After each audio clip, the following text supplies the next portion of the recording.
Good morning everyone. Welcome आपका 12th commerce class accountancy subject में। मैं Aslam Mansoori. Be continue. Chapter को स्टार्ट करने से पहले हम आपको बात कर रहे हैं माध्यमिक शिक्षा बोर्ड अजमेर के द्वारा डिलीट किए गए कौन कौन से पोर्शन हैं अकाउंट सब्जेक्ट में, किस किस को टॉपिक्स को यहाँ से डिलीट किया गया है, डिलीट होने का क्या कारण था। आज का जो टॉपिक स्टार्ट करने से पहले, चैप्टर को स्टार्ट करने से पहले हम पढ़ते हैं deleted portion for the examination 2021 यानी 2021 में। देखना क्या कारण था। कोरोना महामारी के चलते स्कूलों का जो सुचारू रूप से समय पर संचालित नहीं होने के कारण माध्यमिक शिक्षा बोर्ड अजमेर के द्वारा सत्र 2020-21 की वार्षिक परीक्षा में कुछ टॉपिक्स जो सभी विषयों में कम कर दिए गए हैं, ठीक है, उसी के संदर्भ में कक्षा 12th वाणिज्य संकाय के लेखा शास्त्र अकाउंटेंसी विषय में हटाए गए टॉपिक्स निम्नानुसार हैं। कहने का मतलब है 12th अकाउंटेंसी सब्जेक्ट जो हम पढ़ रहे हैं, अब तक जितने भी चैप्टर पढ़ लिए हैं उसमें से कुछ सब्जेक्ट्स के कुछ टॉपिक्स को, कुछ चैप्टर्स को यहाँ से डिलीट किया गया है बोर्ड के द्वारा। कौन कौन से टॉपिक्स को डिलीट किया गया है वो मैं यहाँ पे आपको बता रहा हूँ, तो ध्यान से देखना और उन टॉपिक्स को आप पढ़ने की कोशिश भी न करना। Let's clear.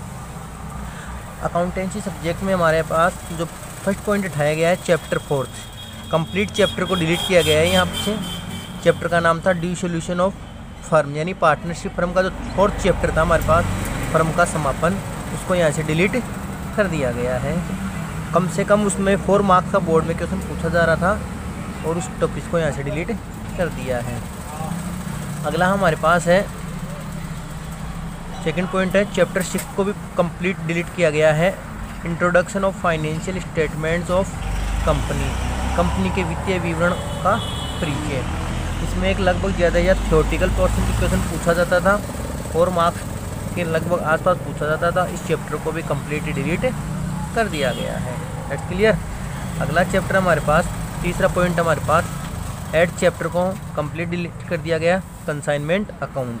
जो चैप्टर अभी हम 2-3 टॉपिक हमने क्लियर किए हैं, तो अभी उस चैप्टर को छोड़ दिया जाएगा और उससे नेक्स्ट चैप्टर को 9th चैप्टर को यहाँ से स्टार्ट किया जाएगा। तो कंसाइनमेंट अकाउंट को भी यहाँ से डिलीट किया गया है।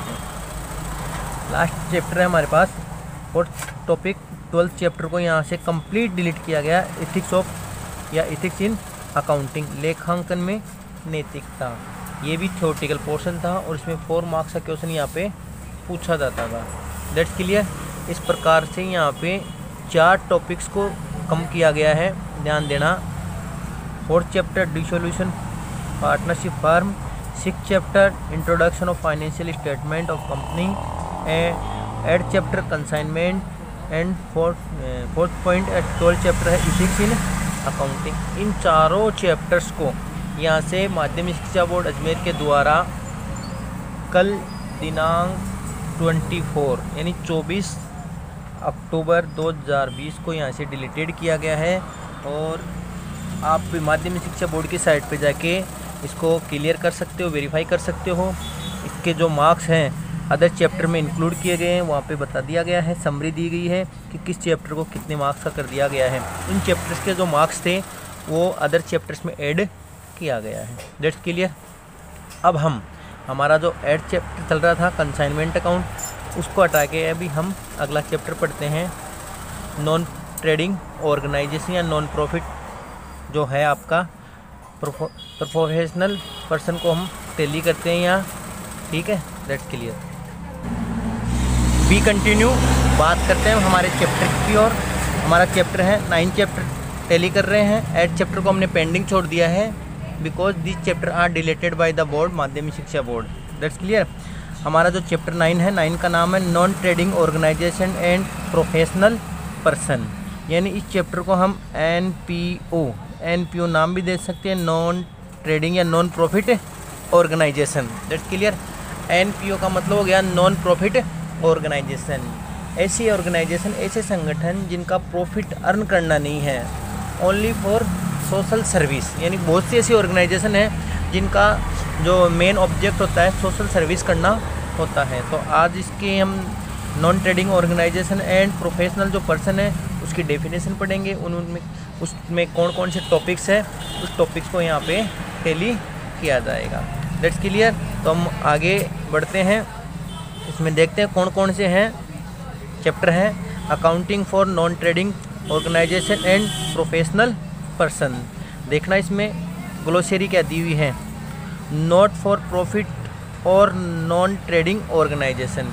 देखो इसको क्लियर कर देता हूँ, यानी ये जो चैप्टर है एनपीओ, नॉट अर्न प्रॉफिट, इसका जो मेन ऑब्जेक्ट है ओनली सिर्फ सर्विस, सोशल सर्विस करना है, not a profit earn. Non profit organisation का जो मेन ऑब्जेक्ट है ओनली फॉर सर्विस करना है, सोशल सर्विस करना है, प्रॉफिट नहीं करना।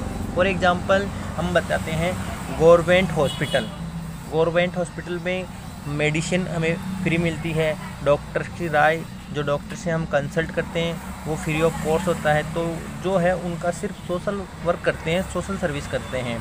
स्कूल देखते हैं, गवर्नमेंट स्कूल देखते हैं, गवर्नमेंट कई क्लब होते हैं, कई सोसाइटीज़ होती हैं जो आउट ऑफ कोर्स अवेलेबल करवाते हैं, पूरी सर्विस फ्री देते हैं। तो उनका जो मेन ऑब्जेक्ट होता है वो सोशल सर्विस करना होता है। अब देखते हैं इसमें क्या मीनिंग, क्या डेफिनेशन, क्या डिफाइन कर रखा है। तो ध्यान से देखना, not for profit organisation are those organisation who objective in not profit earn. बात वही आ रही है कि इनका जो ऑब्जेक्ट है प्रॉफिट अर्न करना नहीं है, बट टू रेंडर सर्विस, यानी सोशल सर्विस करेगी ये, to its members and to the society. इसके जो मेंबर्स हैं, जो सोसाइटी है, जो क्लब बनाया हुआ है, जो एक समूह बनाया हुआ गैदरिंग है पर्सन्स की, वो सिर्फ सोशल सर्विस करेगी। उनका जो मेन मोटो है सोशल सर्विस करना है। अब इसमें सोशल सर्विस तो किया जाएगा, अब इस सोशल सर्विस में किस किस को इंक्लूड किया जाएगा उसके बारे में हम आपको बता देते हैं। देखना किस किस को लिया गया है, यहाँ देखना, कोशिश करना, ध्यान से समझने की कोशिश करना। जैसे इसमें बताया गया है किस किस को लिया गया है, जैसे elaborates schools, college, provides education, hospitals, render medical service, ये सब क्या होते हैं तो सोशल वर्क करते हैं। और इन्हीं का जो मेन टारगेट है प्रॉफिट अर्न करना नहीं है, सोशल वर्क करना है। अब बात आती है यहाँ पे एनपीओ, नॉन ट्रेडिंग ऑर्गेनाइजेशन। ध्यान से देखना, समझने की कोशिश करना। नॉन ट्रेडिंग ऑर्गेनाइजेशन में कौन कौन से अकाउंट है या क्या क्या प्रिपेयर करते हैं। एनपीओ में अकाउंट्स कौन कौन से मेंटेन किए जाते हैं, तो ध्यान देना। सबसे पहले किया जाएगा यहाँ पे रिसिप्ट एंड पेमेंट अकाउंट। दूसरा है income and expenditure, income and expenditure account. तीसरा है यहाँ पे बैलेंस शीट। समझने की कोशिश करना, इसमें जो मेन अकाउंट है, मेन अकाउंट 3 अकाउंट ही मेंटेन किए जाएंगे, receipt and payment account, income and expenditure account और बैलेंस शीट अकाउंट। और इस चैप्टर में हम इन्हीं पॉइंटों को यहाँ पे पढ़ेंगे, ध्यान से लेना। अब रिसिप्ट और पेमेंट अकाउंट में क्या है, इनकम और एक्सपेंडिचर में क्या होता है, और बैलेंस शीट में किस किस को कैसे कैसे राइट किया जाएगा, वो थोड़ा हम यहाँ पे शॉर्टली पढ़ते हैं। फिर इनका एक एक का टोटल लेते हैं कि इसमें पूरा डिफाइन किया जाएगा आपको। That's clear. अब लेते हैं हम इसमें, अब ध्यान देना, देखना रिसिप्ट और पेमेंट की बात आ रही है, तो रिसिप्ट और पेमेंट में किसको क्या लिया गया है। Receipt and payment account is summary of cash and bank transaction. ध्यान देना, रिसिप्ट और पेमेंट अकाउंट है, ये समरी है, किसकी है, कैश एंड बैंक के जो ट्रांजैक्शन है वो है। That's clear. Prepare at the end of accounting period, जो एक अकाउंटिंग पीरियड होता है उसके एंडिंग में इसको प्रिपेयर किया जाएगा।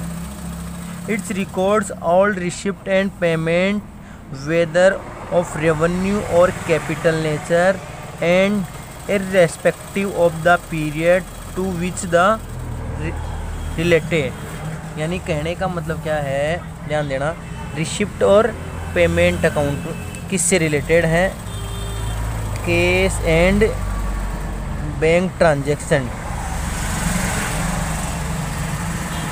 केस एंड बैंक ट्रांजैक्शन से क्या है ये रिलेटेड है। इसमें जितने भी बैंक और केस से रिलेटेड ट्रांजैक्शन है वो इन है, अगर इन हो रहे हैं तो उसको लिखा जाएगा रिसिप्ट साइड, और अगर पेमेंट आउट हो रहा है, यानी ध्यान देना केस की बात हो रही है, केस इन हो रहा है तो रिसिप्ट साइड हो गया, और केस क्या हो रहा है, आउट हो रहा है, तो ये किस साइड रिकॉर्ड किया जाएगा, पेमेंट साइड रिकॉर्ड किया जाएगा। अब इसमें बात आ रही है कौन कौन से ईयर के किए जाएंगे, करंट ईयर,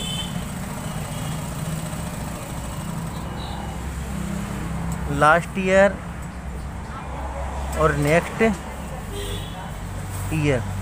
ध्यान देना, अकाउंट रिसिप्ट और पेमेंट अकाउंट में करंट ईयर से रिलेटेड, लास्ट ईयर से रिलेटेड और नेक्स्ट ईयर से रिलेटेड सारे ट्रांजैक्शन को रिकॉर्ड किया जाएगा, और इसको अच्छी तरीके से हम आगे यहाँ पे एक्सप्लेन करेंगे। बात करते हैं, हम आगे की ओर चलते हैं। इनकम एंड एक्सपेंडिचर अकाउंट ये क्या है? Income and expenditure account is the summary of income and expenditure for the year.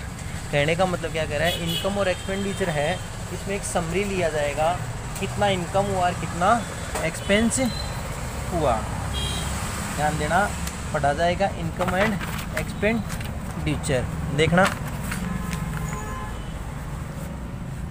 Income और एक्सपेंडिचर,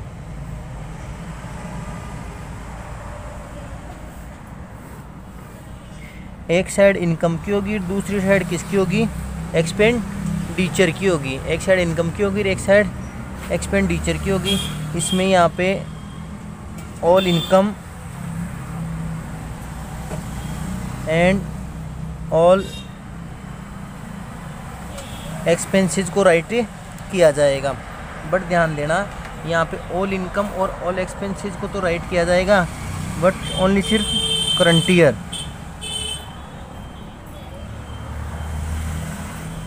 करंट ईयर से रिलेटेड जो भी इनकम और एक्सपेंस है सिर्फ उसी को यहाँ पे राइट किया जाएगा। लास्ट ईयर और नेक्स्ट ईयर से रिलेटेड कोई भी जो आइटम हो उसको यहाँ पे रिकॉर्ड नहीं किया जाएगा। ध्यान देना, इससे पहले हमने क्या पढ़ा था, जो हमारा था रिसिप्ट एंड पेमेंट अकाउंट में कैश एंड बैंक से ट्रांजैक्शन लिखे गए थे, करंट ईयर से रिलेटेड, नेक्स्ट ईयर से रिलेटेड और लास्ट ईयर से रिलेटेड लिखे गए थे। बट यहाँ पे रिसिप्ट इनकम और एक्सपेंडिचर में सिर्फ करंट ईयर से रिलेटेड इनकम और एक्सपेंस को यहाँ पे राइट किया जाएगा। That's clear. इसको भी हम डिटेल से यहाँ आगे पढ़ेंगे। अब बात करते हैं हम यहाँ पे आगे, इसमें देखना क्या कह रहा है ये, it is like profit and loss account. ये किसकी तरह बनाया जाएगा, प्रॉफिट एंड लॉस की तरह बनाया जाएगा, क्योंकि प्रॉफिट एंड लॉस अकाउंट में भी टोटल प्रॉफिट और टोटल लॉस को राइट किया जाता है, तो इसमें भी टोटल इनकम और टोटल एक्सपेंस को राइट किया जाता है। इट्स शो सरप्लस और डिफिसिटी। ध्यान देना, दो वर्ड आ रहे हैं हमारे पास, सरप्लस और डिफिसिटी। कि सरप्लस क्या है और डिफिसिटी क्या है। यहाँ हमारे सामने सरप्लस और डिफिसिटी दो वर्ड आ रहे हैं, ध्यान से देखना। एक तो सरप्लस आया और एक डिफिसिटी आया। सरप्लस को बोला जाएगा यहाँ पे आधिक्य, क्या बोला जाएगा यहाँ पे, आधिक्य, और डिफिसिटी का मतलब हो गया कमी। सरप्लस और डिफिसिटी कौन किसके से निकलेंगे, इनकम और एक्सपेंडिचर जो अपन अकाउंट प्रिपेयर करेंगे उसका जो डिफरेंट आएगा उसमें सरप्लस और डिफिसिटी आएगा। ध्यान देना, दो चीज़ थी हमारे पास, एक इनकम था और एक्सपेंस, एक तो इनकम था और एक एक्सपेंस था। सपोज करना हम जब हम टोटल करते हैं, एक तो 10,000 और एक 8,000 है। इनकम हमारी 10,000 है और एक्सपेंस हमारा 8,000 है। इन दोनों में हमारे पास यहाँ 2,000 का डिफरेंट आ रहा है, ध्यान से देखना 2,000 का। अब 2,000 बैलेंस किधर बचा, income side. Income side balance बचा कि 2,000 इनकम के ज़्यादा हैं, तो इनकम का ज़्यादा होने का मतलब यहाँ क्या आया, सरप्लस। इनकम का मतलब होने के क्या होया, सरप्लस। और इस 2,000 को कहाँ राइट किया जाएगा, टोटल करने के लिए कि टोटल कितना होना चाहिए, 10,000 होना चाहिए। टोटल 10,000 होने, इसका मतलब income more than for expenses. Income more than for expenses, income ज़्यादा है एक्सपेंस से। अब बात करते हैं हम यहाँ पे 10,000 ये दे रखा है, 10,000 क्या दे रखा है, इनकम दे रखा है, और यहाँ पे 18,000 हमारा एक्सपेंस है। 18,000 एक्सपेंस है, तो इस इनकम और एक्सपेंडिचर में कितने का डिफरेंट आ गया है यहाँ पे, 8,000 का। 8,000 क्या बच रहा हमारे पास है, एक्सपेंस। तो क्या हो गया, expense more than for income. अगर इनकम से एक्सपेंस ज़्यादा है, एक्सपेंस क्या है, मोर देन है, तो हमारे पास यहाँ पे आएगा डिफिसिटी। क्या आएगा, डिफिसिटी होगा, ठीक है। और डिफिसिटी का मतलब हो गया एक्सपेंस ज़्यादा है, यानी एक्सपेंस ज़्यादा और प्रॉफिट कम है। That's clear. अब हम पढ़ते हैं कि इनकम और एक्सपेंडिचर में जो डिफरेंट आया था उसको सरप्लस और डिफिसिटी कहा गया है। That's clear. अब देखना क्या आएगा, it is prepared on accrual basis of accounting. Accrual का मतलब हो गया जितना हमने अर्न कर लिया है। पहले बताया था मैंने, इनकम और एक्सपेंडिचर करंट अकाउंट से रिलेटेड ही है, not A last year and not A next year. यानी करंट ईयर से रिलेटेड जितनी भी अकाउंट आएगी उन्हीं को इसमें रिकॉर्ड किया जाएगा। That's clear. बात करते हैं अब सरप्लस की। सरप्लस क्या है, देखना जो बोला गया था, जो बताया गया था अभी वही है। Excess of income, income excess है ओवर एक्सपेंडिचर, यानी इनकम एक्सेस है, किससे एक्सेस है, एक्सपेंडिचर से, of a not profit organisation is termed as surplus. यानी उसको प्रॉफिट नहीं मान करके उसको क्या माना जाएगा, सिर्फ सरप्लस माना जाएगा। कि यहाँ एक्सेस है, इनकम एक्सेस है, एक्सपेंस है, तो उसको प्रॉफिट नहीं अर्न किया जाएगा, माना जाएगा, उसको सिर्फ सरप्लस माना जाएगा। That's clear. बात करते हैं डिफिसिटी की। डिफिसिटी क्या है, excess of expenditure. Expenditure excess है किससे, ओवर इनकम से, of not for profit organisation. ये भी क्या, प्रॉफिट नहीं माना जाएगा या लॉस नहीं माना जाएगा। इज टर्म्ड एज डिफिसिट, इसको क्या माना जाएगा कि सिर्फ डिफिसिट यानी कमी है, यानी एक्सेस क्या है, मोर देन ऑफ इनकम से है। That's clear. अब बात आती है सब्सक्रिप्शन। ध्यान देना, अगला जो टॉपिक पढ़ने जा रहे हैं वो है हमारे सब्सक्रिप्शन।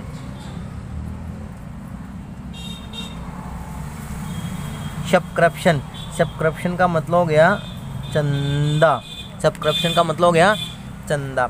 भैया इस चैप्टर में हमें यहाँ स्टार्टिंग में सब्सक्रिप्शन पढ़ने को मिलेगा, और सब्सक्रिप्शन को आप अच्छी तरीके से समझने की कोशिश करना। अभी यहाँ सिर्फ सब्सक्रिप्शन की डेफिनेशन को डिफ़ाइन किया जाएगा, आगे जाके हम सरप्लस सस्पेंस इसका सब्सक्रिप्शन के बारे में अच्छी तरीके से पूरी डिटेल यहाँ पे बताई जाएगी आपको। That's clear.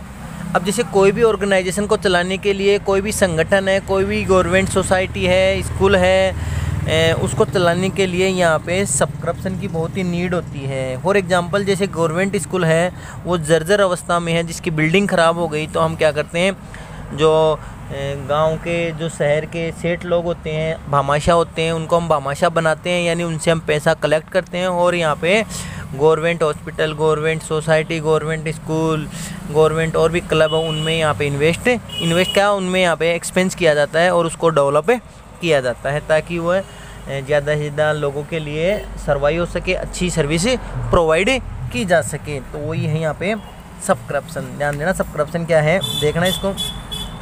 अमाउंट रिसीव्ड, क्या कह रहा है, amount received on an annual basis at the time of renewal of the membership by a not profit organisation is called subscription. कहने का मतलब क्या हो गया, सबस्क्रिप्शन। एक मिनट, बात करते हैं हम आगे लेगेसी। ध्यान देना, लेगेसी यानी वसीयत। लेगेसी यानी वसीयत। अब वसीयत के नाम से तो समझ ही गए होंगे आप कि वसीयत यानी पुरातत्व, यानी पुराने समय से हमारे पास चली आ रही है। जैसे हम बात करते हैं दादा से मिला पिता को, पिता से मिला पुत्र को, ये एक वसीयत है, असेट्स है। ठीक है। जैसे हम बात करते हैं लैंड की बात कर ली, बिल्डिंग की बात कर ली। ये लैंड है हमारे पास, पहले हमारे दादा के पास थी, दादा से कहाँ पे आई, पिता के पास आई, पिता के से कहाँ आई, पुत्र के पास आई। दादा की डेथ होने पे पिता के पास, पिता की डेथ होने के बाद पुत्र के पास। जो एक करंट में एक अपने परिवार में जो चलती रहती है वही क्या हो गई, हमारी लेगेसी हो गई। तो ये किसी जो पर्सन होता है डिस्केज होने पे या डेथ होने पे ही आगे से आगे ट्रांसफ़र होती रहती है। तो देखना लेगेसी क्या कहती है। Legacy is the amount received by an organisation from the deceased person. कहने का मतलब हो गया, ये जो लेगेसी है, हमारे पास लैंड थी और हमने, हमारे दादा की लैंड थी, अब इस लैंड को हमने यहाँ पे गवर्नमेंट में थ्रू कर दी या किसी पब्लिक सोसाइटी में थ्रू कर दी, या जो भी क्लब है जो सर्विस करता है, प्रोवाइड करवाता है, सोशल सर्विस करवाता है, उसको हम यहाँ पे प्रोवाइड करवा देते हैं। तो वो क्या हो जाएगी, लेगेसी हो जाएगी। यानी किसी भी पर्सन के डेथ होने पे या डिस्केज होने पे उसके द्वारा किसी क्लब को, किसी गवर्नमेंट सोसाइटी को जो रिसीव्ड होता है वही क्या हो गई, यहाँ पे लेगेसी होती है। That's clear. आगे बात करते हैं हम डोनेशन की। देखना डोनेशन की बात की जा रही है यहाँ पे कि डोनेशन क्या है। देखना डोनेशन यानी दान। डोनेशन यानी किसी पर्सन के द्वारा, किसी पर्सन का जो गेटेड समूह है उसके द्वारा जो सोशल वर्क करते हैं उनको जो मिलता है अमाउंट, उसको क्या बोला जाएगा, यहाँ पे डोनेशन बोलते हैं। डोनेशन 2 टाइप का है यहाँ पे। एक तो जनरल डोनेशन, एक तो कौन सा हो गया, जनरल डोनेशन, और एक स्पेशल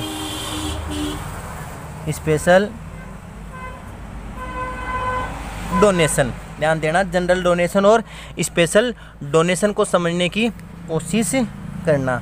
सपोज कि हमने एक गवर्नमेंट स्कूल में, गवर्नमेंट हॉस्पिटल में कुछ अमाउंट डोनेट की, या कुछ लैंड डोनेट किया, या कुछ फर्नीचर डोनेट किया। ध्यान देना, लैंड हो गया,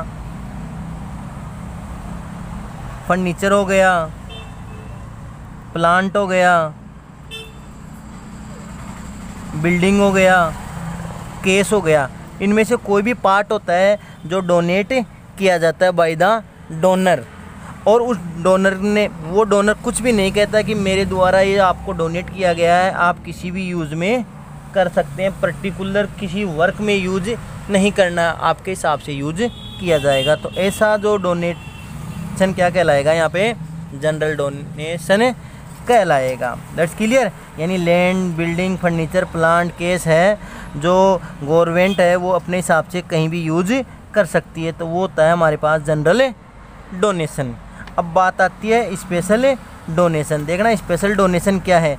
स्पेशल डोनेशन का मतलब हो गया कोई भी स्पेशल वर्क के लिए डोनर के द्वारा जो डोनेट किया जाता है वही स्पेशल डोनेशन हो गया। जैसे हमने लैंड डोनेट की या किसी पर्सन से लैंड डोनेट हुई है, तो इस लैंड के लिए वो ये सिर्फ यही कह रहा है गवर्नमेंट को कि इस लैंड पे यहाँ पे सिर्फ स्कूल ओपन होनी चाहिए। एक गवर्नमेंट सोसाइटी की या कोई ट्रस्ट की स्कूल ओपन होनी चाहिए जिससे गरीब बच्चों को आसानी से एजुकेशन उपलब्ध हो सके। That's clear. तो वो एक स्पेशल काम हो गया। That's clear. देखना इनकी क्या डेफिनेशन बन रही है यहाँ पे। जनरल डोनेशन की है, when the donor does not specify any condition. ध्यान देना, कोई भी कंडीशन नहीं देता donor for using the amount of donation, यानी कोई डोनर है वो कोई कंडीशन नहीं रखता कि कोई इसी स्पेशल वर्क के लिए ही मेरे डोनेशन जो भी दिया है उसको यूज किया जाएगा। It is known as general donation. आगे वही बात आ रही है, स्पेसिफिक या स्पेशल डोनेशन क्या है। It is the donation is for a specific या स्पेशल पर्पज़ के लिए, shape for the construction of A room और पेवेलियन। यानी कहने का मतलब है कोई डोनर है वो जो लैंड दे रहा है, जो बिल्डिंग दे रहा है, रूम बना के दे रहा है, पेवेलियन करके दे रहा है कि इसका एक स्पेशल वर्क ही है, स्पेशल जो पर्पज़ है, टारगेट है वो ही कंप्लीट होना चाहिए। It is known as specific या स्पेशल डोनेशन। That's clear. अब है लाइफ मेंबरशिप फीस। ध्यान देना, life membership fees.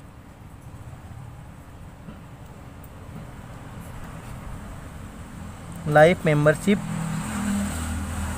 Fees, life membership fees का मतलब होता है कि जो भी मेंबर बनेगा, यहाँ पे जो भी क्या बनेगा, मेंबर बनेगा, उस मेंबर से लाइफ में सिर्फ एक ही बार, यहाँ पे एक ही बार फीस रिकवर की जाएगी, उसे बोला जाएगा लाइफ मेंबरशिप फीस। बार बार कोई भी मेंबरशिप फीस लिए नहीं जाएगी। देखना लाइफ मेंबरशिप फीस क्या कह रही है। इट इज़ द अमाउंट, ऐसी अमाउंट रिसीव्ड फ्रॉम मेंबर, जो मेंबर से रिसीव्ड हो रही है, इन लमसम, यानी लमसम लगभग, for which he is given the membership of the organisation for the whole life, यानी पूरे जीवन पे, यानी एक बार ही दे दी जाएगी। जैसे ए पर्सन है, यहाँ पे ए पर्सन है, इसने 5,000, 50,000, 15,000 जो भी है, यहाँ पे पूरे जीवन पे उसने अपनी लाइफ मेंबरशिप फीस पे कर दी जाती है, होल लाइफ पे, पूरे जीवन पे। तो ये होगी life membership fees. That's clear. हमने यहाँ पे जो ऑर्गेनाइजेशन था NPO, नॉन प्रॉफिट ऑर्गेनाइजेशन था, उसके जो मीनिंग्स थे, जो उसके वर्ड्स आ रहे थे, जो मेन जो टॉपिक थे, उसको अभी रफली यहाँ पे आपको एक समरी बताई है।